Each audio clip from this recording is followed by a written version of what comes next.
This is a letter I might have never written, filled with things I might have never said. Out of all my life's opportunities to share these thoughts, you see, in almost every version, I turned away, found distraction, and lost the thread. So these words are important. These words are given value by the sheer unlikeliness of their existence. But I overstate my case because it is not even the words that matter. This is, you see, someone else's story. Please just pretend you don't see me.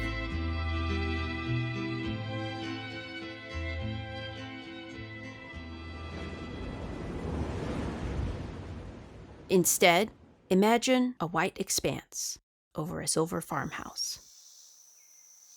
The farmhouse has a porch, with 3 front steps leading down to a yard.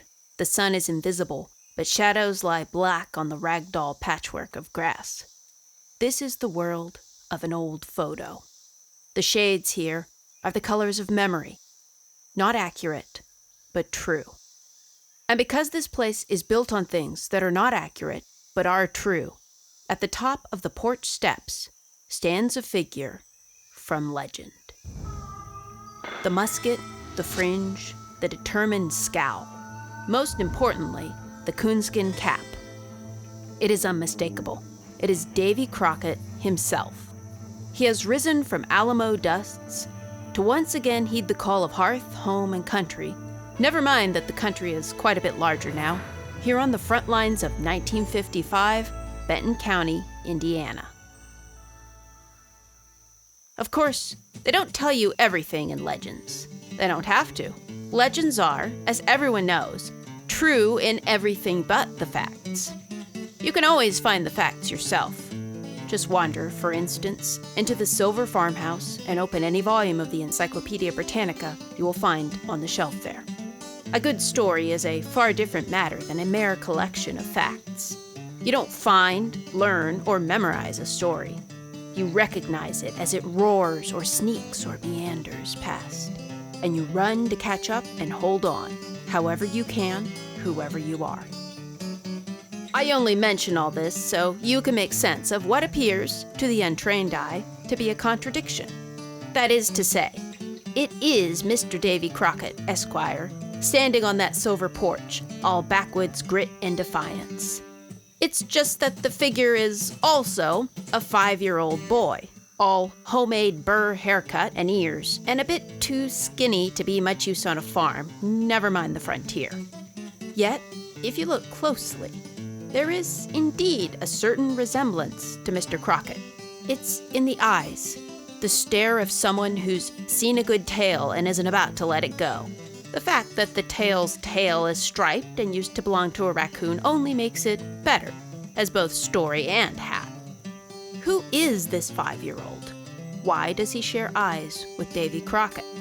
Now, let the farmhouse waver. Color creeps in as the images change fast, jumbling like a Beatles album cover made of books, nuns, hobbits, and history. Davy Crockett seems to grow up, and the burr haircut grows out. About shoulder length, in fact, as long as he can get away with. The figure from legend is becoming someone else, though who isn't clear yet. He leaves the farm for art school, contracts folk art, and briefly considers becoming Bob Dylan. He acquires musical instruments and learns to play them more or less. Fiddle, mountain dulcimer, guitar, both 8 and 12 string, recorder, mandolin, and on one memorable occasion, a bass. He learns to call contradances. He learns to use facts in stories, shaping them to the times and stretching them to the edges of his listeners' disbelief. Eventually, he learns the much harder skill of seeing stories and facts, the hardest storytelling skill of all, the skill of telling the truth. He discovers the word anachronism, something out of its correct place in time. He begins to think like a historian. After a variety of jobs, he finds what he thinks is the rest of his life. It is a job in a museum, a living history museum. Now, a small digression. Some of you may be unfamiliar with the concept of living history. Indeed, much history, as currently taught, is mainly notable for time and manner of death. Due to my lack of Encyclopedia Britannica, I turn to that great online resource, Wikipedia. Quote, A living museum, also known as a living history museum, is a type of museum which recreates historical settings to simulate past time periods, providing visitors with an experiential interpretation of history. It is a type of museum that recreates to the fullest extent conditions of a culture, natural environment, or historical period in an example of living history." End quote. Back to our story, and back to 1983. He adapts well to the year 1836. Andrew Jackson is president, and Davy Crockett is alive and well, at least for the first couple months of the year. Anyway, news travels slowly from South Texas to the small central Indiana town. All the town's residents have come from someplace else. They each have personalities, problems, and traditions. Many of these qualities have yet to be discovered. Most of them have yet to be detailed in the museum's biographies. Who am I? Why am I here? That's the question every one of these residents needs to have answered. How do I live my life? What do I do in the morning darkness and the midday heat? How do I prepare for winter? How do I prepare for a wedding? How do I lose or welcome a child? How do I lose or welcome a spouse? What do I want from my days? Wealth, status, survival? When my health fails, who do I turn to? How do I make a home? These questions are hardly unique to fictional residents of a living history town. No one, in any time, is born knowing any of these things. Instead, people absorb both the questions and the answers from the places they find themselves. The answers may be different for each individual, but viewed collectively, the answers most common to a time will give a sort of picture of the period, the society. This is what most people mean when they say something seems old-fashioned, or so 1920s, or Victorian, or outdated. This appearance of social cohesion is a useful tool. It acts as a sort of mood ring. It gives you an overall tone for the time. But it is by no means comprehensive, and it can be very misleading. Within any population, there are always exceptions. There are the farm boys who would rather be Davy Crockett, for example. So the job of Mr. Davy Crockett grown up is twofold. First, to find the facts, and second, to find the story within the facts. For the first time, he must be both accurate and true. He reads, of course. That's what he's always done. Whether it's research or just how he lives is hard to say. But the books pile up and he takes notes, consults co-workers, experiments, and tinkers. He lives each day as a different town resident. Do you wonder what this looks like? One of the town residents is a doctor. In order to talk about period medicine, the art school graduate reads about the medicines and surgical procedures of the 1830s. He learns about bone saws, tooth keys, and the different types of splint. He learns how to make bandages. He researches the use of mercury for syphilis and laudanum for everything else. He finds ingredients for the pharmacopoeia, peppermint oil, charcoal, cinchona bark, and lookalikes for the foxglove, laudanum, and leeches. He learns about land speculation and how ice was shipped, the political geography of Europe, theories of the transmission of cholera and malaria, ladies' finishing schools, and the social life of the upwardly mobile. He learns enough about horses to fake the conversation. He learns how to tie a cravat, wear a top hat, and put on a frock coat. One of his Father's Day gifts is a pocket watch for his waistcoat. One of his birthday gifts is a reproduction of an 1830s cane. The head of the cane unscrews to reveal a small flask for tea or lemonade, his wife informs him. He adapts stories of his own young daughter to fit the character of the doctor's daughter and tells them to delighted tourists. Every day, he comes home to his family, reeking of sweat and wood smoke, and his wife despairs of washing the historical clothes' heavy layers of linen and wool. For many people, he is the doctor, but he is more than the doctor. He is also the shopkeeper, the schoolmaster, the town philosopher and ne'er-do-well, and once, in the most desperate of circumstances, the blacksmith. He, alongside many others, adds research and interpretation to each of these characters, finding the truths and the stories that turn them from textbook figures into human beings. And, like human beings do, these characters form a community. A small town grows, a building here and there. There are gardens and barns and fields and an inn with a tap room. There is a grove with benches for weddings and Independence Day speeches, and the visits of both the Justice of the Peace and the circuit preacher. There is a cemetery. As the town residents grow into their town, he draws maps and paints the pictures that hang in the inn's tap room. He helps with gardens, reluctantly. He milks cows, chops wood, and builds fires. He gives Independence Day speeches. And he plays the fiddle, held in the old Scots-Irish manner, low in the crook of his arm. He plays it for the weddings, as he calls the dancing. And he plays it for the funeral, low and mournful, the sound more a haunt than a hymn, the sound of the sun going down as wood smoke fades through the trees. He does this every day. Outside the town of Endless 1836, changes come and go. There are rebrandings, new policies, new technologies. Once, there was a board takeover. But he doesn't worry too much. He knows history isn't halted because it's all happened before. So history goes on like this for quite a while, and suddenly, it's gone on like this for 37 years. And he finds out that he is, in fact, retiring. He is retiring from the job that, in 1983, was the rest of his life. And now,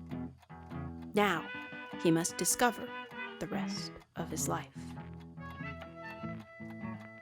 Who am I? Why am I here?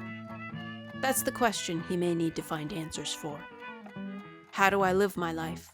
What do I do in the morning darkness and the midday heat? How do I share my story and tell a new one? How do I take part in the history around me? How do I pass on skills and knowledge of what is both accurate and true? How do I let the job that was my passion become part of my past? Now, a brief side note. What does it mean to be passionate about a job? It is an ideal that is frequently touted. It sounds like a wonderful thing. It involves having a vision and a craftsman's heart. But it also involves having a spark for something, that undeniable talent that people call a gift. Here, of course, is the rub. A gift is also something freely given forth. And thus, for anyone with a job they are passionate about, a job that utilizes their gift, eventually there will come a day when they are forced to separate the person from the price tag placed by others. Such price tags seem miraculous at first. It is remarkable to receive income from a gift, but it is also dangerous. Price tags communicate value, a market-mediated agreement of worth. Yet, the value of a gift comes from its sharing, the opposite of a market made for scarcity. There is an inherent friction between the two concepts. The most important thing to remember is that the price tag is not the gift. A gift's value always comes from being shared. He will have to sort all this out for himself, of course, in the same way he sorts out the facts from the tall tales surrounding Davy Crockett. In order to do so, I suspect he will read. It's what he's always done. Whether it's research or just how he lives is hard to say. Of course, as a narrator, I am not as good at remaining invisible as I hoped. You see, this remarkable man is my father, and I am indescribably proud of him. I grew up always aware of his work, always shaped by it. I put my pennies towards the pocket watch and pitched in with my mother for the birthday cane with the flask. I remember the smell of sweat, smoke, and wool from every welcome home from work hug I ever gave him as he picked me up and my mother stood by holding a change of smoke-free clothes. I always saw his gift as something separate from his job. I hope he will, too, as he adjusts to retirement, as he adjusts towards the rest of his life. I hope he will discover that, although that job may have seemed like his life, it was not the whole of his life. In fact, it was never just his life. No life is alone, and in fact, although it was accurate at the beginning of this letter to say this was his story, it was also not quite true. Instead, his life has been and always will be full of the lives and stories of others, constantly intersecting and crossing paths, distracting and influencing and enjoying and loving. His gift was always about recognizing a good story and understanding that the heart of a good story is drawing in and sharing with those around you. In the end, I have nothing to close with. In a sense, that is appropriate. His life and those around him continues as irrepressibly as ever. But as each of you, my listeners, depart to go about your own histories, I would ask you to remember.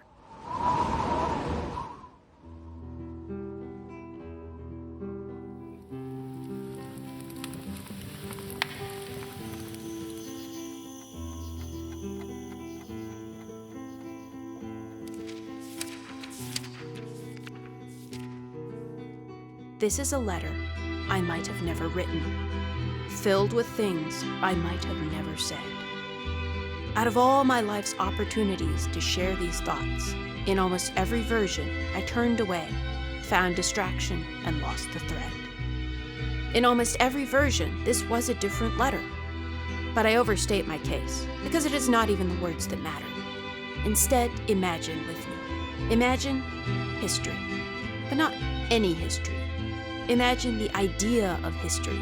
It is something neither dead nor past. It is also, Shakespeare aside, not a play.